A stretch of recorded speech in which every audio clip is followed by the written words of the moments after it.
And hello, Dracula fans, and welcome back to another episode of the Zone 2 Entertainment with me, your host Jonathan, once again bringing you my thoughts and movie review for the brand new Dracula story, Dracula, a Love Story.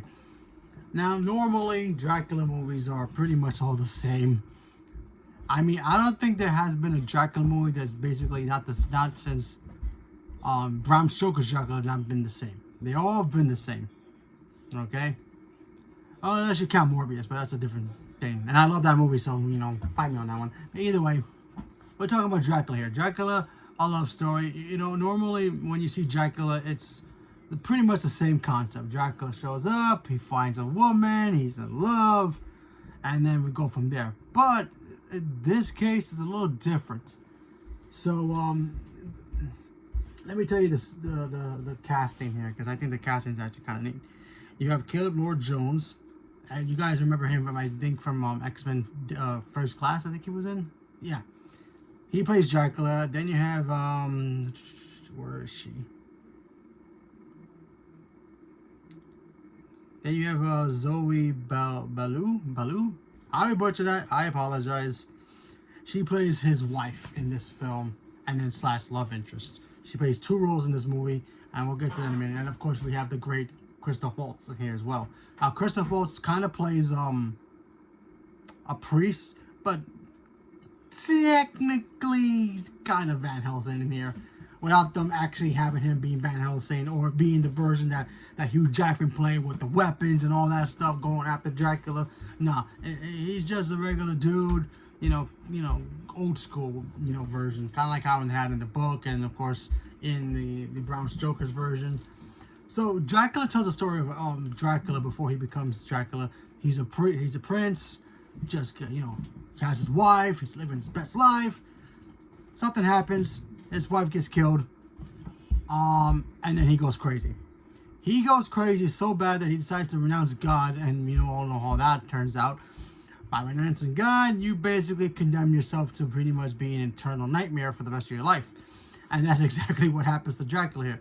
And then the details of them showing that is like, huh, okay, I get you get pissed. It's kind of like when you have a kid and you leave their Legos on the floor and they step on it, you step on it and you yell at the kid and then you feel so bad about it.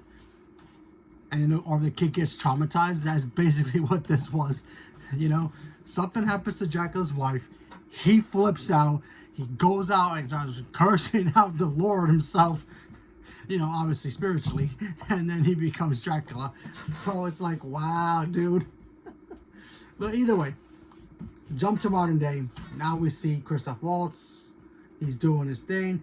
Vampirism has become a new plague in the country. I think it was London, and he's investigating it, trying to figure out a way to cure this one woman who's become a vampire herself. She's got the bite marks and everything. And the rest of the town, they don't know what the heck is going on. They think it's some kind of weird disease. They think it's some kind of plague. They don't really know. But then Christoph Waltz is like, no, this is vampirism. Vampires are out there. And then Dracula shows up. He ends up meeting a woman named Mina, who kind of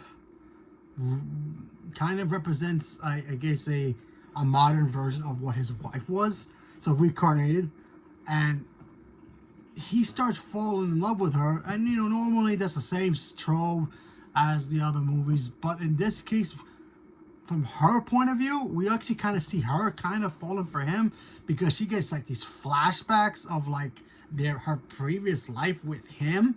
So it's kind of interesting to see that from, I guess, from the woman's point of view. So I'm like, huh, that's actually kind of cool. And, honestly, I thought this movie was fun. It's fun. I like, listen, I'm a big sucker for vampire movies.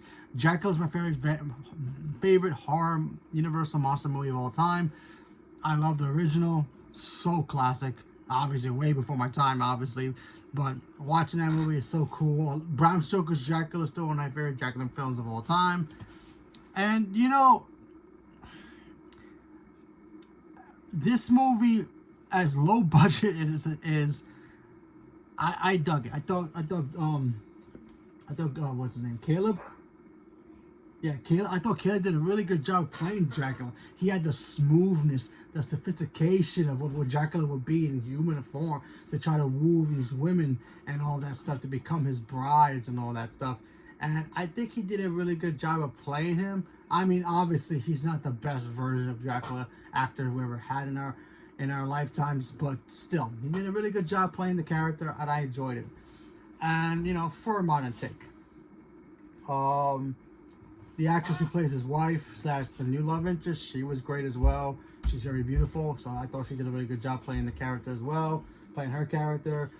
Christoph Waltz is Christoph Waltz. Listen, if he was in this movie for 2 seconds and died, it would have been a masterpiece because Christoph Waltz can't miss. Okay, you give him like one line in a movie, he'll get it, and then be like, yeah, give him an Oscar. That's how good Christoph Waltz is. Okay, so you can't like not say that he's not great in what he does, and he's fantastic. He's not in it as much, but still. But I love the fact that this movie had, you know, given us the same love story over and again from Dracula's point of view, but also kind of giving it to us from the women's point of view as well, a little bit. So I thought that was kind of interesting. The effects were fine. Dracula's like Dracula looked okay, fine as well. Wasn't like you know, Pixar level quality, but it was, I don't want to say Temu quality, you know, versus like eBay. You know what I mean? Like if you're looking for like a purse or something or a hairbrush, and then you end up getting something complete that does not look like a hairbrush from Temu, kind of like that.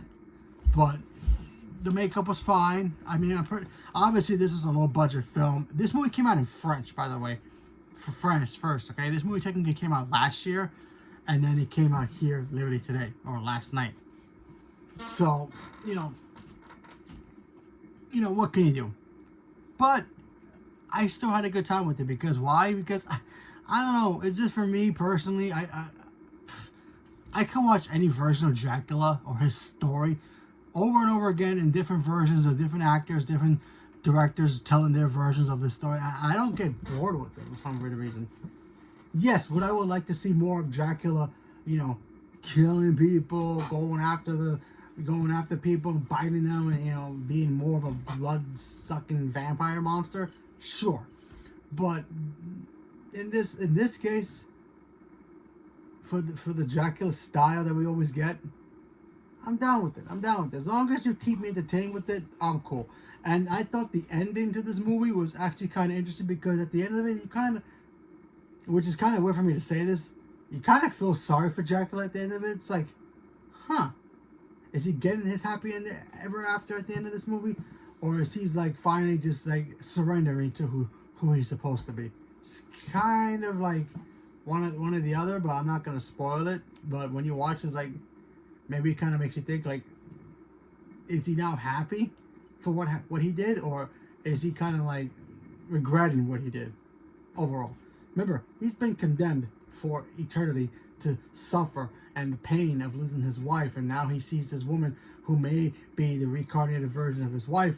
He's trying to fall in love again. He's trying to find a way to, you know, embrace her, have her be with him, and she's having the flashbacks in her head of maybe being in a past life with him. So she's, you know, kind of confused, and he's kind of trying to woo her without trying to woo her. So it's kind of like, okay, interesting. But you know what? I thought it was fun. I had a good time with it. If you're a vampire fan, Dracula fan, you can appreciate the artistic style of what this movie was. And sure, it has this little action scenes. The ending action scenes was actually kind of cool. I thought the visuals for that was actually looked really, really well. There was a couple of shots here and there that didn't quite work for me. You know, the makeup was fine. But still, it's a low budget vampire film. What can you do? But I still had fun with it, and I highly recommend it. So, leave me a comment below. Let me know what you guys thought about Dracula, a love story, or just Dracula. Did you guys get a chance to see it? Not a chance to see it? Did you see it last year? Because a lot of people, apparently it came out last year, and only a few select screens were able to play in America, but it was in French. So, did you get a chance to see it last year? Technically, I did. So, there you go.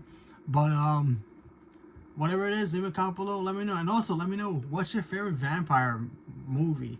Whether it be Dracula, Bram Stoker's Dracula, any of the other ones, Morbius. Just kidding. Even though I personally like that movie from Marvel, but still. Whatever it is, let me know. Are you guys Team Edward, Team Jacob? I know there's no werewolves in here, but I just gotta kind of come do the whole comparison there. But there's always Team Jacob, Team Edward for me, Team Edward for me all the way, because vampires, because you know I'm a big fan. So leave a comment below. Let me know what you guys thought. Stay tuned for more. Thank you very much, and have a good day.